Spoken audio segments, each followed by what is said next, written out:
All right, There it writers is. and muse daters, welcome to this Facebook Live. Today I am here with John Ridge. He is in our Writing Gym VIP membership, and we're so happy to have him. He's on week 7, which is really exciting because it's an 8-week program. So at this point, John's almost finished. And he's here to talk about his experience in the Writing Gym VIP membership. So John, I'm gonna let you talk a little bit about your experience in the Writing Gym VIP. I can talk about Writing Gym VIP membership all the live long day, but let's hear about it from your perspective. If somebody said, hey, John, what's this VIP membership thing? What would you say? I would say it's been a thus far a really great experience. I've learned a lot, and I've also learned a bit more about myself as a writer, and I've learned about I've learned that I did in fact have strengths that I wasn't necessarily unaware of. And I was like, oh, I think this might be a strength, and then I find out later, yeah, it's a strength. The coaching is definitely also, there's so many, it's hard because it's hard to parse out because there's a lot of different elements that have definitely been helpful about from this program. From the content to the coaching to the writing salons that we've been taking a part of, it's been a very very comprehensive experience because there's the education from the modules, which I've always learned something. I always learn. I mean, and then you also find out, oh yeah, you do know things, which is also important. This is, and the thing that's also very important about this program is that you learn that you do have your writer potential. You do have something to work with. This is a worthwhile activity. And that's solidified too from the personal training sessions, because you set your goals based on what you think you can accomplish, and then because it's every week, you can reassess every week and say, hey, okay, I hit it, and I think I can do better, or I didn't hit it, but I didn't hit it for this reason, so let's not beat ourselves up over it. Let's reassess, make sure that was a realistic goal. Generally, it usually is. It's just that sometimes life gets in the way, things pop up out of nowhere. But the goal is to make sure that you say, okay, I am writing, I am moving forward, and we are making progress. And for me especially, that's been helpful because by setting these goals with the accountability, I've actually started to develop habits that I didn't previously have, which has been helpful. I'm definitely somebody who falls into the category of world builder's disease sufferer. I don't know if everybody suffers from this, but that's sort of where you sit down and you're like, oh, okay, I'm going to do some stuff. And you get on Wikipedia, and then 5 hours later, you haven't accomplished anything, but you know some of the most minuscule minutia information about the most obscure subjects, and it may or may not ever actually end up in your work. You know things, but you don't necessarily, you're not able to apply them. But I've been able to use these goals to get a handle on that kind of thing. And it also is an empowering thing, because then you say, oh, well, maybe I don't need as much research time as I think I did. Mm-hmm. Or you can be a little bit more selective about what you actually need to be researching. Because definitely that is something that gets pointed out. I don't know if I want to talk out of class, but it's a form of procrastination, maybe. And what's good is that it's helped to at least provide me with some focus on what I need to properly be focusing on and be more productive, because I have been hitting my goals, and I do have a clearer idea of where I'm going with my current work in progress. Pardon me. And that has been very valuable it's one, I mean, because anybody can, you can sit there and get a reading list. Here's how to do grammar. Here's how to do this. Here's how to, but this is a side that doesn't always get covered in that kind of content, where it's like, okay, you're doing the work, but are you doing the work, so to speak? So I think it's definitely for people who need that focus or need that sort of direction from, you know, people who are here to help guide you along the way. Yeah, but it sounds like there have been a lot of benefits for you from Yes. being in this program. And, you know, not only that, you said something that I thought was really important around finding out what your strengths were. Yeah. And, you know, so many writers talk about, you know, I don't know if my writing's good enough. I don't know if I'm going to get Right. published. So what was Right. it, you think, about the Writing Gym VIP membership that helped you to see that you are a strong writer and what it is that you're strong at? Well, because I don't have an English degree, there's always going to be a bit of the imposter syndrome that I'm dealing with. There's always going to be that sort of, oh, I haven't read enough books, or I haven't read all the books, or blah, blah, blah.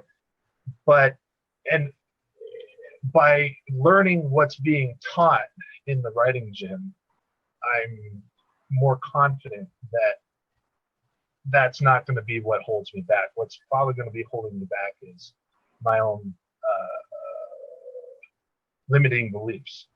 And one of the things that's been helpful, especially with the writing salons, has been, okay, one of the things that a lot of the feedback that I get a lot is the my usage of vocabulary, my precision in what words I choose, also the economy of words, and this is actually something that's been consistent throughout my writing critique, even prior to, and it's nice to know I still got it, so to speak, is the economy of words. When I do write a sentence, try and say it in 5 words when other people end up saying it in 8 or 10. Also, the setting up of expectations and then subverting the how you think it's going to go as a sort of a surprise without. The goal is to try and, you know, make it look like it's not coming out of left field, which is important. But that's sort of like, oh, I see what you did there kind of reaction. That's also been one of the things that I'm feeling more confident about that I can say about my work. But I think the other thing is the imposter syndrome. It's going away more and more. And I think the other thing that's important to mention is the focus on what you're doing right. And we're not necessarily worrying right now about what we're doing wrong, but more about what you're doing right. And I think the thing that's important with that is you're doing it right, and so you tend to gravitate towards doing the right thing more often as opposed to avoiding the wrong thing, which ends up, it's like riding a bike. Don't run into the tree. What do? You run into the tree. So a similar kind of thing with this, and it's good to have that repeated enforcement of that the repeated positive reinforcement. I think I drank too much coffee, but that's very helpful because it helps reinforce those pathways, so to speak. Yeah, I mean, it's really interesting that you say that, you know, putting on my neuroscience hat, which is one of my favorite things to do. I mean, you really are reprogramming those neural pathways when you're focusing on the positive. And so, you know, I'm glad that you picked up on that, because that's really one of the main intentions of what we do in the writing. Right. So, you know, let's talk about what the application of that is. So, you know, you've been in this experience, it's focused on the positive in your writing. Some people might hear that and be like, oh, you know, kumbaya, sitting around the fire, whatever. So how actually has, like, focusing on the positive, focusing on what's strong in your writing helped you to finish this manuscript that you're almost done with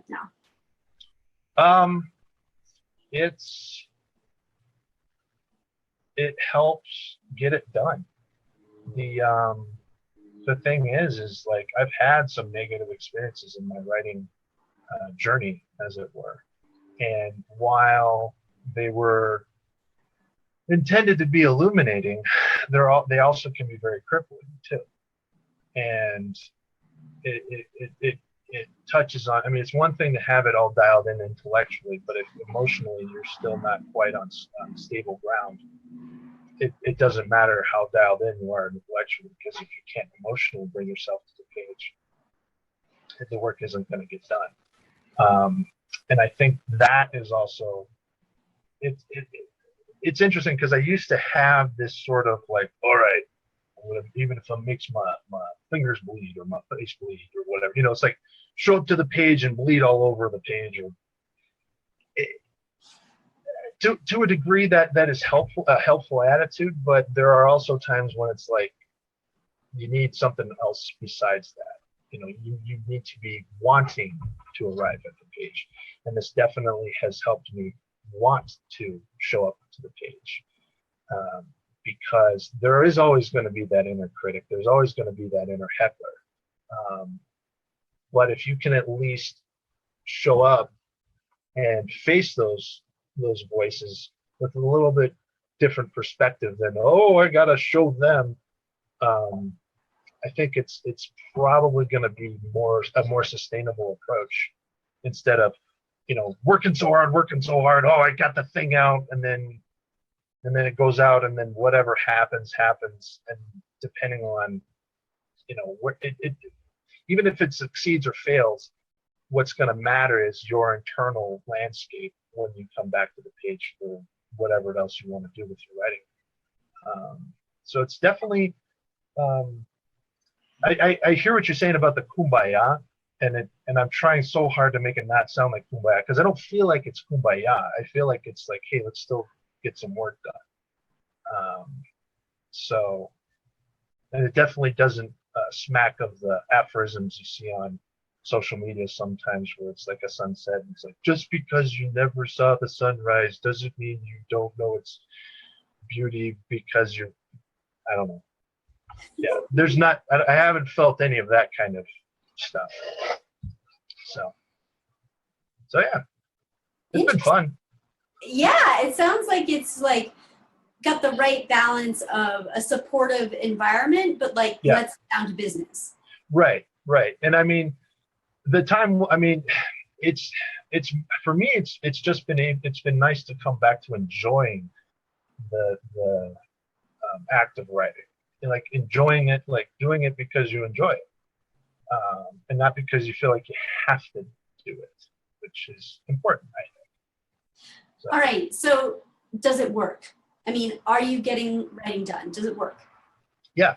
The biggest thing that's been holding me back on the project that I'm working on right now is clarity of intention, insofar as making sure what I'm working on is actually going to be a path to something that will come to fruition. I'm not a classic case, because right now I'm working on sort of like a big plot structure that encompasses a lot of what will end up being a lot of pages. But the thing is I had a lot of sticking points, and I had a lot of overthinking that I was doing prior to this program, and that a lot of that has been cleared up. I mean, I'm still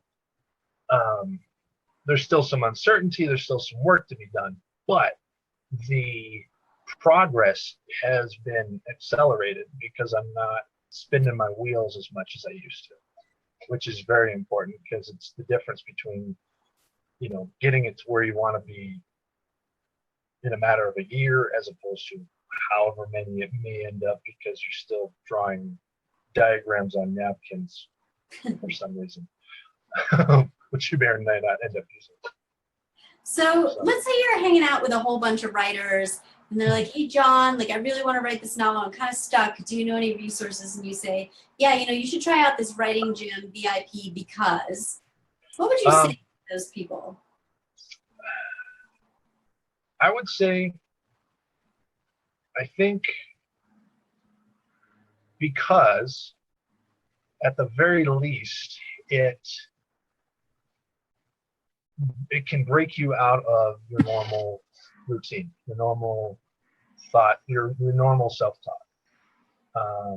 And it depends. I mean, actually, I wouldn't say it depends on your circumstances in terms of like what you've been through prior.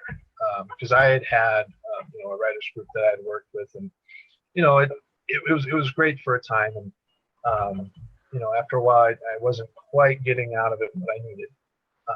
And then I know there are members of this gym who didn't have that experience, and they're coming at it from a different path.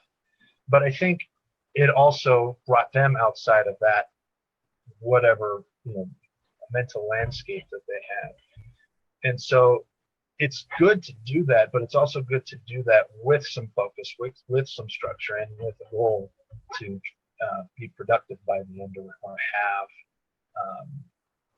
you know, if you're not already at your goal, you're at least on the path to get that goal done along the way, as long as you know, maintain. So it's one of those, well, was it Einstein? I don't know. This is one of those internet quotes that I always wonder about. It's like the definition of insanity is repeating the same action, hoping for a different result. This would definitely be that sort of, let's do a different action, maybe we'll get a different result. Yeah, and it sounds like maybe like the positivity angle gives it a whole new lease on Right. writing. Right. Because it's not Yeah. like maybe some other writing groups that you've done. Does that sound accurate? Well, and then there's also the whole bit, there's this notion, this romantic notion of the tortured artist or the tortured writer, where it's like, I can only create unless my soul has been torn and stained. And I don't know if that's necessary. I mean, I think it happens anyway, but you don't necessarily need to be picking at your scabs all the time. And I think the positivity angle definitely would help break out of that. And certainly, I think, especially if somebody is one of those, like, I can only create when I'm in pain. It's like, dude, just try it this way and see if maybe we have a different outcome. Maybe you're not writing weird poetry all the time. I don't know, but yeah. I definitely think it's a valuable way to approach it. Gotcha. It's So more sustainable. You're talking about positivity, and you know, I'm thinking about feedback. So how are you getting quality feedback on what you're actually writing that isn't just like, I really like your book? Like how are you getting the kind of feedback that's moving your writing forward? Well, the thing, it's been mentioning the actual thing that I'm doing. Whether it's not just, oh, I like this because it moved me. It was, here's what you did, and here's how that affected my view of the story, and here's why what you did that affected my view of why I liked it. That's that is the kind of feedback that you want, I think. It's not enough to just sit there and say, yeah, I liked it, I did. But it's important to know why you got it right, because then that also becomes, okay, so I did it, this is what I did, and this was the right thing. That becomes a repeatable action. It's like a science experiment or science paper. We did this and this happened, and then if it's a repeatable action by somebody else who repeats the action and gets the same results, there might be some merit to the methodology of the experiment. Same thing with this. They tell you, okay, you did this, you did this, you did this. If you can repeat that, this, and this, not so much that it becomes your formula, but because it's like, I'm intentionally, this is what I think the story needs, and so I'm going to intentionally do this, and it will, and I have confidence that it will elicit this result. That's an important thing, to be able to have intention and then also have reaction. Now, obviously, you send it out to 100 people, you're not going to hit everybody the same way. But I mean, at least at the end of the day, you hit a point where you're not just sort of throwing words on the wall and hoping something happens, which is not a good place to be. Right, right. So if I'm understanding you correctly, I think that what you're saying is that the feedback that you're getting is really based in the principles of craft. Yeah. Mm-hmm. Great. Yes. That sounds amazing. So, like you talked about talking out of school. So, you mentioned a whole lot of elements around like accountability and writing salons and, for those people on the outside, why don't you just tell us like what is your favorite part of the writing gym and why? What impact that's had on your writing? I would say my absolute, if I had to pick a favorite would be the salon. Mostly because the feedback is immediate, which is not something a writer is used to. Usually it's, oh, hey, could you read the thing? And then sometime later they come back and after they've read the thing, they say this. But when you get that immediate feedback, it's a lot easier to see the connections between what you've done and how the reaction you've created. And it also feels, it feels very empowering. And even though, I mean, this will sound a little kumbaya, but it is nice to just sit there, do a thing, and then learn about what you're doing right. It helps build confidence. It helps build self-esteem.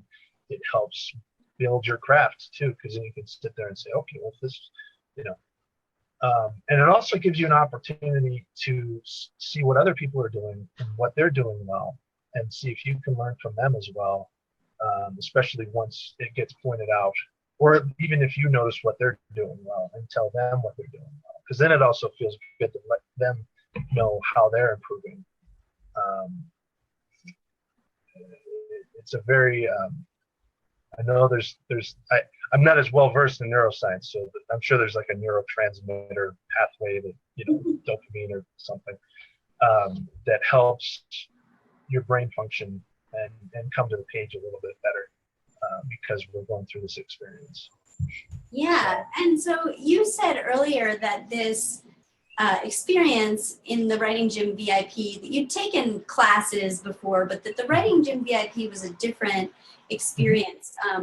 And the Writing Gym VIP is a program, it's not a class. So can you help to explain like what that means and how that really augments the experience to help you to become a successful writer? I mean, from the participant's point of view, like what it's like to be on the receiving end of something that's not just like a teacher going, here's what you should do, and this is how this works, but that there's more to it than that.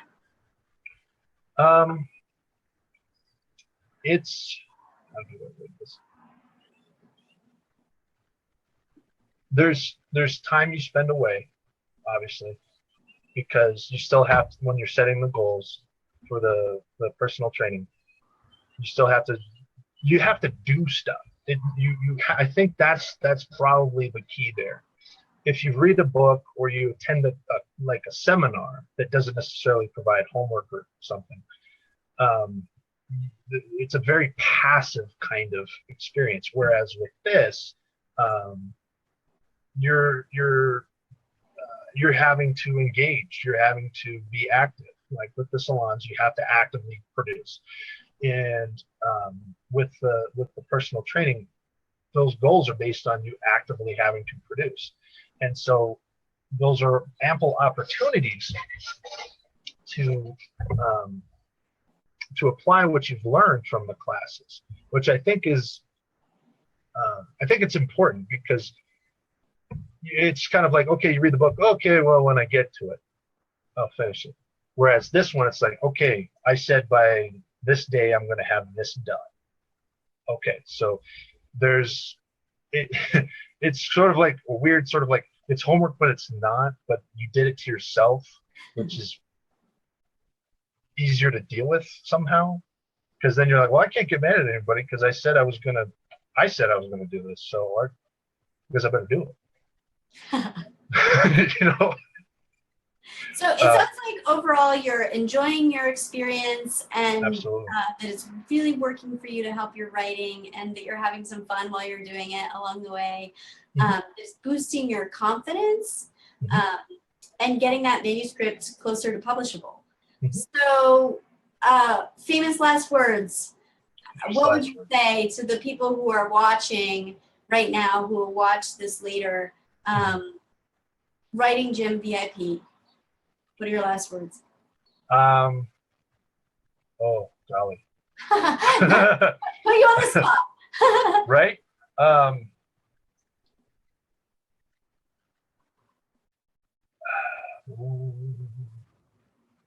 I would say,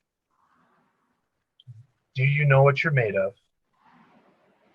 And if you don't, are you ready to take a step towards finding out? And this is the other thing. This is the other thing I say behind the backs of people who do this, because it's like when I say, "Oh yeah, I'm working on a book," people say to me, "Oh yeah, I've always wanted to write a book." I'm like, "Okay, have you always wanted to write a book, or are you just saying that because you want to sound cool? Like, which one are you? Are you the one that actually wants to write a book, or do you just want to sound cool in a social setting?" Where are you? Where are you at? Show me who you are, what you're made of. That would be, think about that, and then think about what you're willing to go after to try and make that a reality. If that's your goal. I don't think you can fit that on a tombstone. But anyway. Maybe we'll make it into a T-shirt. Yeah, sure. It just wraps around the whole. Yeah. All over the shirt. Yeah. It's just all over the place, and they're like, "How do you?"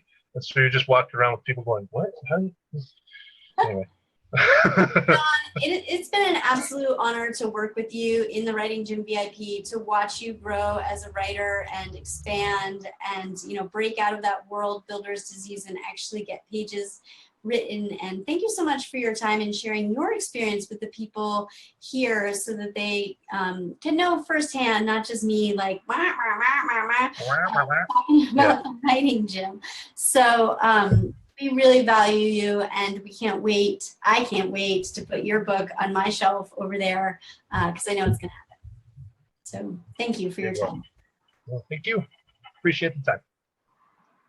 So if you'd like to know more about the Writing Jun VIP membership and how you can get your manuscript finished, boost your confidence, and become a stronger writer, I'll post a link and you can book a call with me. You can drop right into my calendar. We can talk via phone. We can talk via Skype, depending on where you are in the world. We have people in the Writing Gym from all over the world, and we'd love to have you join us if you're serious about publishing and becoming a better writer.